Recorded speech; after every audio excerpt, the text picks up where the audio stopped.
zaplavení. Na čo sú tie kasičky? Kto ich robil? My sme ich robili aj s pani učiteľkami a do nich sme vlastne dávali peniaze, že sme prispievali vlastne. Koľko je to veľa? 120. 120 eur? Nie, 1000. A čo potom za také peniaze sa dá kúpiť? Môžu si kúpiť nábytok a nové veci po stole. Áno, a ty čo si myslíš? Čo si ľudia môžu kúpiť, keď mali zaplavený dom? Sedačku, nábytok. Jedlo. Super, a ty? Tiež si chcel to isté povedať?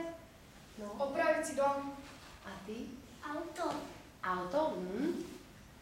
A ešte aj nejaké topánky. A čo si vôbec vy o takomto niečo myslíte?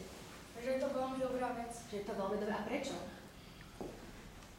Lebo vlastne my dávame peniaze. Dávame peniaze. Pomáhame A ty im opraviť pomáhaš? domy. A ty? Pomáhame im, aby si mohli tie veci kúpiť.